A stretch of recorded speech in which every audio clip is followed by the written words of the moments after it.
hadith number 1, Al-Aynu Haqq. Al-Ayn, the evil eye is true. That's the first hadith. The evil eye is true. Hadith in Musa Imam Ahmad, in Sahih Bukhari, in Sahih Muslim, in Sunan Abi Dawood. By way of Abdurrazzaq al-San'ani, from Ma'mar ibn Rashid, from Hammam ibn Munabbih, عن أبي هريرة رضي الله عنه أن رسول الله صلى الله عليه وسلم said, العين حق. Look towards العين حق. مبتدا خبر. العين حق. The evil eye is true. What is al-ayn then? What is the evil eye? This is where somebody gives you the evil eye. Na'am.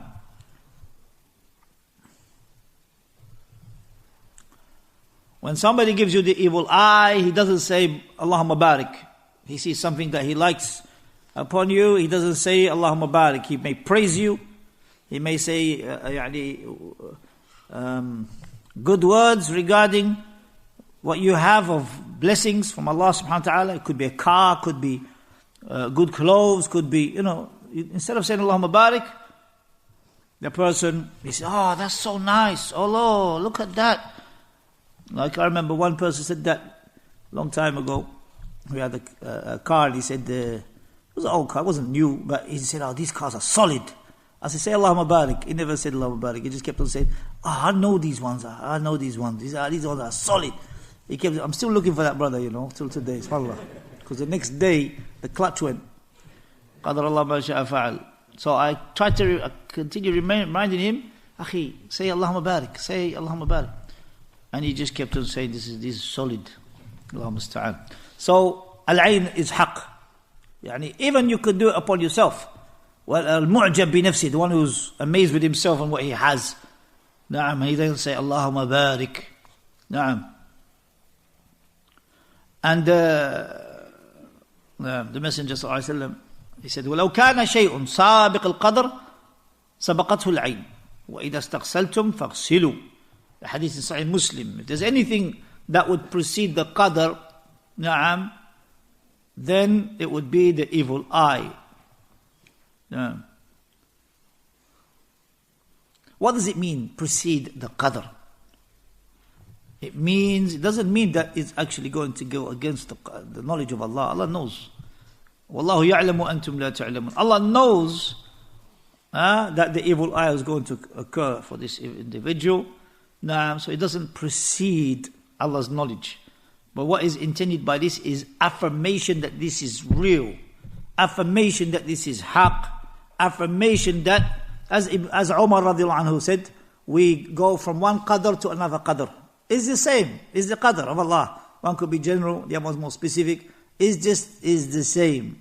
General qadr and the specific qadr, all of it comes under the knowledge of Allah subhanahu wa ta'ala. So it doesn't actually go against the knowledge of Allah, and that which is written for the person. Rather, it is affirmation, ta'keed al-isaba. Ta'keed al-isaba biha, that it is affirmation that this will occur. And it's also affirmation of the danger of the evil eye. And that it is affirmation that it is strong and quick in occurring. هكذا قال وأنها سريعة النفوذ وقوية الضرر, and strong in harming the person. And from the mercy of Allah subhanahu wa ta'ala upon His creation, if you look at the second part of the hadith, وَإِذَا اسْتَغْسَلْتُمْ, somebody asks you for his water, his saliva, or after wudu, you give him what's left of the water of wudu. Somebody asks you, then give him. Is his wajib, as some of the scholars mention. But the person shouldn't be always, I've been afflicted. It shouldn't always have that waswas, I've been afflicted, and so on and so forth. Rather, the person, he protects himself with the three quls, Qul Huwallahu Ahad, Allahu Samad, Lam Yalid wa Lam Yulad wa Lam yakul lahu kufuwan ahad, 3 times in the morning, 3 times at night. Qul A'udhu bi Rabbil Falaq, 3 times in the morning, 3 times at night. Qul A'udhu bi Rabbin Nas, 3 times in the morning, 3 times at night. Whoever says that, it suffices him, as the Messenger ﷺ said. The person, he's regular with Quran, he reads Ayatul Kursi after every salah, he reads Ayatul Kursi before he sleeps, and he's always upon wudu. This is one of the greatest reasons to be protected from shaitan, because shaitan does not like cleanliness and purification. He likes dirt and filthy places. So you're always upon wudu. And you're saying, أعوذ بكلمات الله التامات من شر ما خلق. I seek refuge with the complete words of Allah from the evil of what He has created. 3 times in the evening, if you enter a building, say you're going on a motorway, and you, say in Saudi Arabia, you have in the motorway rooms that you could hire and rent out at the petrol stations. One time we're going with Shaykh Ubaid al-Jabir rahimahullah to Umrah from Medina to Mecca. So as we reach halfway, the Shaykh said, get a room, a istiraha room. We hire it because we have women with us. You have to give them their rest.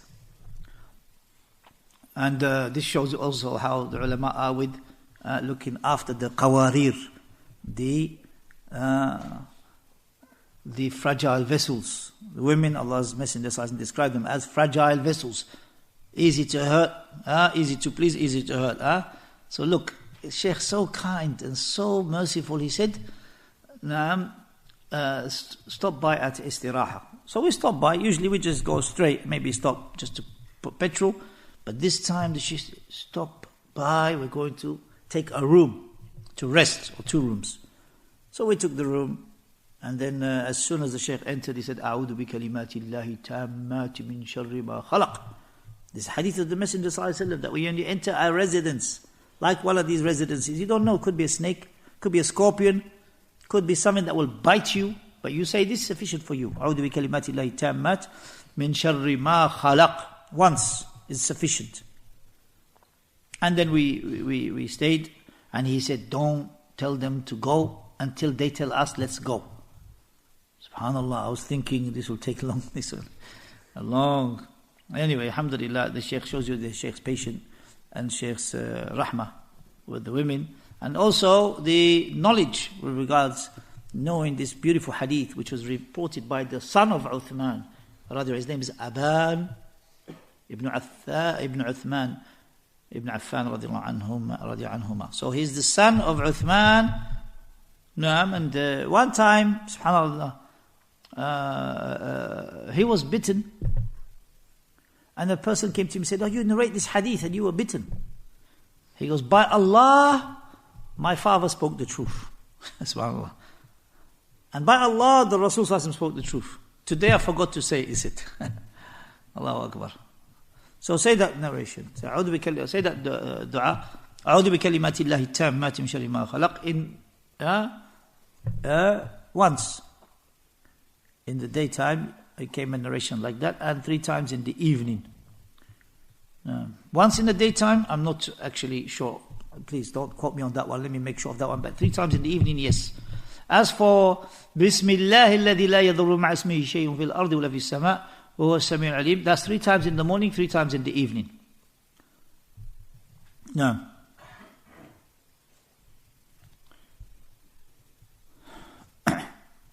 Hadith of the Messenger صلى الله عليه وسلم, إذا رأى أحدكم من أخيه ما يعجبه فليدعو له بالبركة. If somebody sees something in his brother that he likes, then let him supplicate for him with blessings, with barakah. Hadith in Sunan Ibn Majah, and Shaykh Al-Albani rahimahullah authenticated it. And in another wording, إذا رأى أحدكم من نفسه أو ماله أو أخيه. If anyone sees anything from himself, or his wealth, or his brother, again, that which he likes, then he should say dua with barakah. And Ibn Abdul Barr, from the Maliki scholars, the great scholar Ibn Abdul Barr rahimahullah, he said, فَوَاجِبْ عَلَى كُلِّ مَنْ أَعْجَبَهُ شَيْءٍ أَنْ يُبَرِّكَ. It's wajib upon anyone that sees something that he likes, he say, Allahumma barik. And from the dua of the Messenger sallallahu alaihi wasallam, he would say, if he sees something of the dunya that he likes, or something of the dunya that is beautiful, he will say, إيش? Allahumma la aisha illa aisha al-akhirah. There is no real living except the real living of the akhirah. That's if you see something that is really, you see something that's really nice and of the dunya. Nice house, nice mansion, nice. Allahumma la aisha illa aisha al-akhirah. The real living is the akhirah. Wal-akhiratu khairu wa abqa. That's what this dunya is all going. It's all perishing. Naam. Kullu alayha fan wa yabqa wajhu rabbika dhul jalali wal ikram. Everything will perish, and what will remain is the face of Allah dhul jalali, the possessor of all jalal, honor, wal ikram, and blessings. Now here, in this tafsir of this, except the face of Allah will remain. If you look at some of the tafsir of this verse, except that which is sought the face of Allah will remain. So that which you seek, the face of Allah, that will remain. Yani the sincere actions that you do. That's a beautiful explanation. Yani except the face of Allah will remain, everything will perish. Except that which you sincerely seek the face of Allah. That is what is intended, and that is what is Allah knows best, what is meant by وَيَبْقَى وَجْهُ رَبِّكَ ذُو الْجَلَالِ وَالْإِكْرَامِ. Wallahu a'lam. And I mentioned, and I read that in one of the tafsirs of the ulama, of the scholars of Ahl Sunnah. So supplicate for barakah. You like something in your brother, say Allahumma barik, or say barakallahu lahu, or you say baraka fi, or you say baraka lahu fi, and other than that. So this hadith, al-aynu haq, is real. It's not a joke. Ayn has an effect upon the person if he's not protected, and if Allah wills. And this shows you as well, you have to protect yourself. If somebody you know that doesn't say Allahumma barik, it doesn't say that barakah for, and even if he's reminded, keep away from that person. When you see them, protect yourself. Make sure you read Qul a'udhu bil falaq, because that is against the hasid, the jealous person. Maybe he's saying it again and again because he's hasid, he's jealous. Na'am, and wallahi, ayn is true. Some people will enter the graves because of ayn. Na'am. So, saying barakah, this will, inshallah, protect you. And if someone you know has given you the ayn, if you know specifically he's given you the ayn, you can ask for his wudu water. Na'am. If he refuses, give him some dates. Na'am. Some scholars mentioned, they give him some dates, take the pips, put it in water. Na'am, and put that over you. Some of the scholars mentioned that. Or the wudu water, and put it over yourself. Na'am. And as a ilaj. And subhanAllah, that narration which we just mentioned, وَلَوْ كَانَ شَيْءٍ, he said, وَإِذَا اسْتَغْسَلْتُمْ فَاغْسِلُوا. The hadith Sahih Muslim. So, يعني, when someone is asked for that water after he's done wudu, then it's wajib upon him to give it to you, and you use it, inshallah. Put it over yourself, sprinkle it over yourself. Inshallah, that will be a reason, hopefully, to remove the ayn. Or just continue with your adhkar. Or, as I said, one way you could do is give them some dates. If you feel they're going to be upset, they're going to think, oh, you are accusing me of something, give them some dates. Put the pips in water. Na'am. That way you got some of the saliva and it's ish. Hopefully it will be a reason. Wallahu a'lam. And Allah knows best. No. So just to continue, I mean, there's this hadith, short hadith, mashallah, tabarakallah.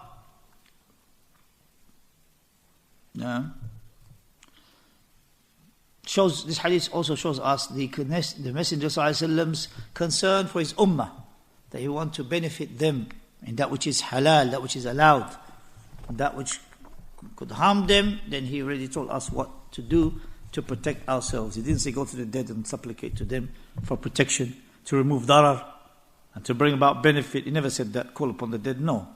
Nor did he say wear a ta'widh where you rely upon a string, or even hang Quran around your neck. He never said any of that. Barakallahu feekum. But rather protect yourself with what we've mentioned of the Quran, of the adhkar, especially the morning and evening du'as before sunrise and before sunset. Before sunrise and before sunset. This is the best time, inshallah, to do your adhkar al-masa والصباح. Now there's other du'as that the Messenger said for protection. We already mentioned the mu'awwidhatayn, قل أعوذ بالفلق قل أعوذ بالناس. That comes in the hadith of Abi Sa'id al-Khudri radiyallahu anhu, which is in Sunan al-Tirmidhi, which is authentic. Shaykh al-Albani rahimahullah mentions also. The Messenger sallallahu alaihi wasallam saying, there's two surahs that came upon me this evening, and I didn't get anything similar to them. قل أعوذ بالفلق قل أعوذ بالناس, for one's protection. That hadith is in Sahih Muslim. So don't fall short in قل الله أحد قل أعوذ بالفلق قل أعوذ بالناس 3 times morning, 3 times in the evening for protection. And also in the night, reading the last 2 verses of Baqarah. Whoever does that before he sleeps, it will suffice him.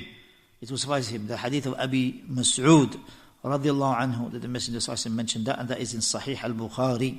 Reading Ayat al-Kursi likewise is a protection from shaitan. Generally, guarding Allah's duties, Allah will guard you. Ihfadillah yahfadk. If you guard Allah's duties, Allah will protect you. And that comes in the hadith of Abdulilah ibn Abbas radiyallahu anhuma. Ihfadillah yahfadk. Ihfadillah tajidu tujahak. If you ask, he says, guard Allah's duties and He will guard you or protect you. Guard Allah's duties and you will find Him in front of you. He will help you, aid you. He will protect you. From all harm, insha'Allah. And that is the hadith, long hadith of Ya Ghulam, hadith in Sunan al-Tirmidhi, which is also Hasanun Sahih. Hadith Hasanun Sahih. And the Imam Ibn Qayyim rahimahullah said, these 2 surahs, قل أعوذ بالفلق وأعوذ بالناس, he says, لا يستغني عنهما أحد قط فإن لهما تأثيرا خاصا في دفع السحر والعين وسائر العشور. That no one should fall short in sufficing himself away from these 2 surahs. Why? Because they have such great effect, specific effect, in removing and repelling magic and the evil eye and the rest of all evil. The Messenger sallallahu alaihi wasallam, he mentioned about the hadith which we mentioned, hadith of Hassan and Hussein, and that is أعوذ بكلمات الله التامات من شر ما خلق, أو أعوذ بكلمات الله التامة من كل شيطان وهامة ومن كل عين لامة. That particular one is by Hassan and Hussein radiallahu anhu. Your father indeed used to seek refuge with them. That which Ismail and Ishaq used to seek refuge with. And that is أعوذ بكلمات الله التامة. I seek refuge with the complete words of Allah. من كل شيطان وهامة ومن كل عين لامة. So from every devil, and from every evil eye,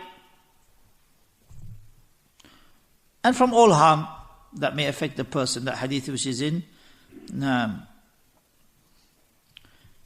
al-lamma, that which could harm you from, in terms of junoon, becoming possessed and becoming overcome by the evil eye. Sallallahu salama.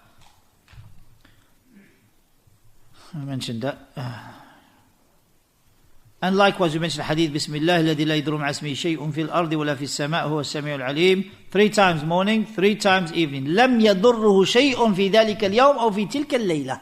Nothing will harm you in that day or in that evening. Hadith which is in Musnad Imam Ahmad, hadith which is Hasan Gharib Sahih, as in Sahih Ibn Majah likewise, and Shaykh Al-Albani rahimahullah authenticated it as well. And Imam Ibn Qayyim rahimahullah said, Man jaraba hadihi ad-da'wat, whoever has tried these supplications and refuge, the supplications of refuge, arafa miqdara manfa'ataha, he knows the value of their and their worth, what they can do. They are powerful adhkar from the Messenger, which is from Allah.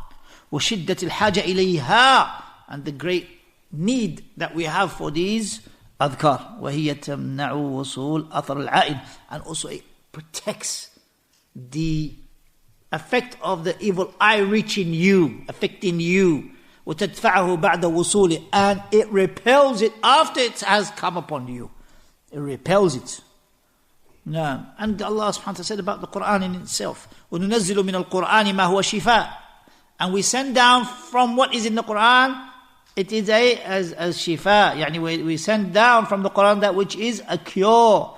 وَرَحْمَةٌ لِلْمُؤْمِنِينَ, and a mercy to the believers. وَلَا يَزِيدُ الظَّالِمِينَ إِلَّا خَسَارًا, and it does not increase the oppressors except in loss. No, except in loss. Surah Al-Isra, verse 82. So the Quran is rahmah. Quran is rahmah. The hadith of the Messenger for protection is rahmah, no doubt. And if you cannot reach the one that's done an evil eye upon you, then al-iltija'u ila Allah, then the return is to Allah to seek His help and His protection, wal-mudawamah, and continuation upon that, upon ruqya al-mashru'ah. Ruqya al-mashru'ah, yani legislated ruqya, not that which is added in the religion. SubhanAllah, ruqya al-mashru'ah, reading Fatiha upon yourself. If you have some pain and ailment, read Fatiha. Read Quran, umuman, Baqarah in the house, shaitan won't enter the house. Baqarah, regular reading of Baqarah in the house. You go to another house and you're going to stay there for some days, read Baqarah. Allah will help you against these devils. Close the doors in your house. Shaykh Rabi used to do that. The hadith mentions, hadith which is authentic, that the shayateen cannot open closed doors. Close doors, unless you need to open them. Then you open. I used to see that in Shaykh Rabi's house. He used to close doors. If you have no need for that door to be open, close it. And there are narrations like that. Let's move on, inshallah. So, protect yourself. Al-aynu haq. It's real. You have to protect yourself. And one of the greatest protections, inshallah, is wudu. Being upon the state of wudu. The devils are weak. But you have to be strong for them to be weak. The people, many people are astray. Many people, they don't say Allahumma barik. Many people don't do that. So you protect yourself before anyone starts praising your car or something, and then you find out you have no car. May Allah protect us and forgive us our shortcomings.